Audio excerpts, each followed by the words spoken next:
में वोटों का घोटाला हो रहा है कि जिस तरीके से चुनाव आयोग पर लगातार सवाल उठते हैं। अब भारतीय जनता पार्टी जिस तरीके से दिल्ली में वोट कटवाने का काम कर रही है, लगातार आम आदमी पार्टी के संयोजक अरविंद केजरीवाल ये आरोप भारतीय जनता पार्टी पर लगा रहे हैं कि दिल्ली में भारतीय जनता पार्टी चुनाव आयोग को आवेदन देकर लोगों के नाम कटवा रही है।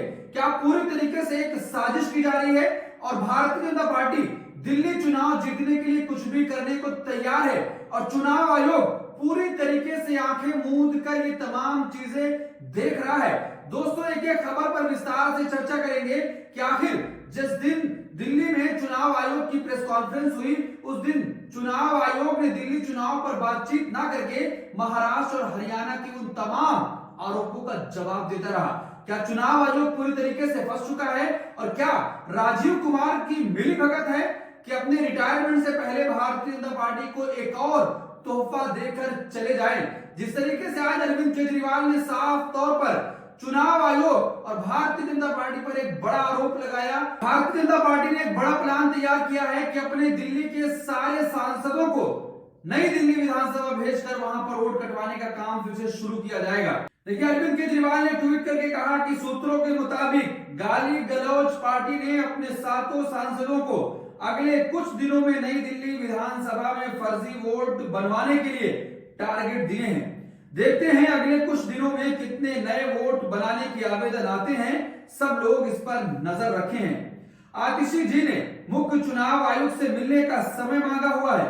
उम्मीद करते हैं कि हमें जल्द समय मिलेगा। तो दोस्तों, जिस तरीके से दिल्ली चुनाव से पहले हरियाणा का चुनाव हुआ, महाराष्ट्र का चुनाव हुआ, दोनों राज्यों में चुनाव आयोग पर बड़ा आरोप लगा कि चुनाव की प्रक्रिया में धांधली हो रही है, वोटों की गिनती सही तरीके से नहीं हो रही है और मशीनों में हेरा फेरी करके भारतीय जनता पार्टी को जिताया जा रहा है।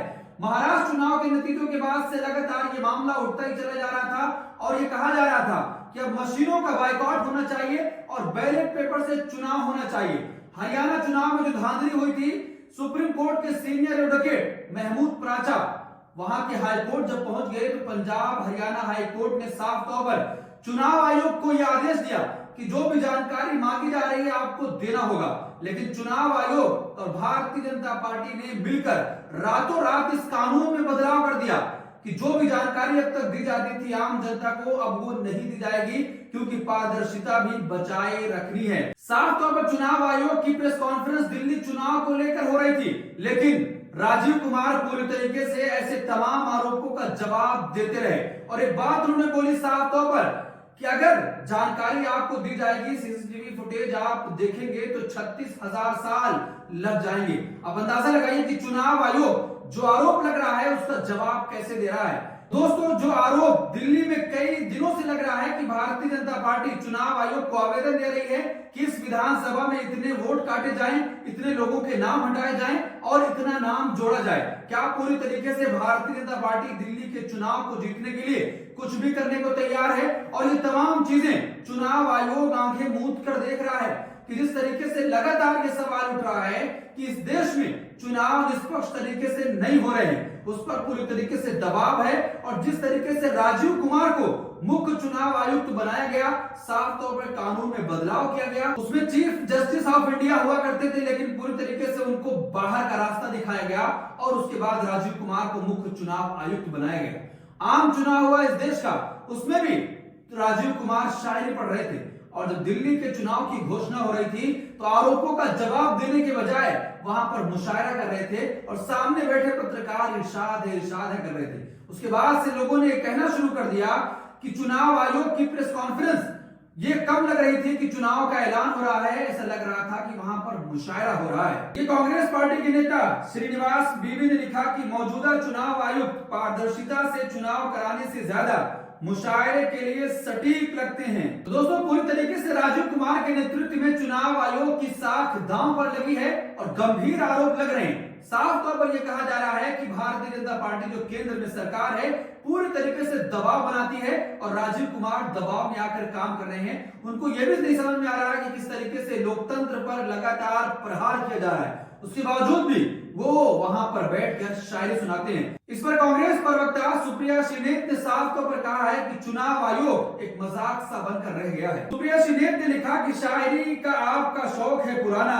अब तो जाने है ये सारा जमाना, बेवजह वक्त बर्बाद करके निष्पक्ष चुनाव होने का ढोंग ही क्यों दिखाना, किसी मुशायरे में शिरकत कर रहे हो तो जरूर बताना, सैकड़ों शंका और सवालों ने की है साख बर्बाद, लेकिन साहब मगन हो खुद ही अपने को दे रहे दाद। तो पूरी तरीके से जो चुनाव आयोग पर यह सवाल उठ रहा था कि चुनाव आयोग निष्पक्ष चुनाव नहीं करा पा रहा है, और जिस तरीके से भारतीय जनता पार्टी जो चाह रही है वो हो रहा है कि एक बार पूरी तरीके से स्क्रीनिंग हो चुकी है, चुनाव आयोग अपनी प्रक्रिया पूरी कर चुका है कि किसके नाम हटने हैं, किसके नाम जुड़ने हैं। उसके बावजूद अब तारीखों का ऐलान होने के बाद से लगातार ऐसी खबरें आ रही हैं कि लोगों के नाम काटे जा रहे हैं, लोगों के पास सारे आईडी है, उसके बावजूद भी उनका नाम लिस्ट से कट जा रहा है। साफ तौर पर ये क्या एक साजिश की जा रही है? क्या भारतीय जनता पार्टी दिल्ली के चुनाव को जीतने के लिए किसी भी हद तक जा सकती है?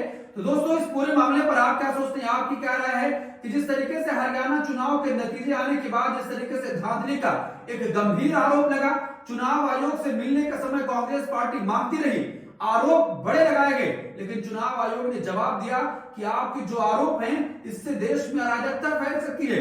कांग्रेस पार्टी के प्रतिनिधि से मिलने के लिए चुनाव आयोग राजी नहीं हुआ। अब वही हाल दिल्ली चुनाव से पहले हो रहा है। अरविंद केजरीवाल की पूरी टीम मिलने के लिए समय मांग रही है, दिल्ली की मुख्यमंत्री आतिशी समय मांग रही है, लेकिन चुनाव आयोग अभी तक समय नहीं दे रहा। तो आप अंदाजा लगाइए कि आखिर खेल क्या चल रहा है। क्या भारतीय जनता पार्टी के दबाव में चुनाव आयोग काम कर रहा है? आपकी क्या राय? कमेंट बॉक्स में अपनी राय जरूर दें।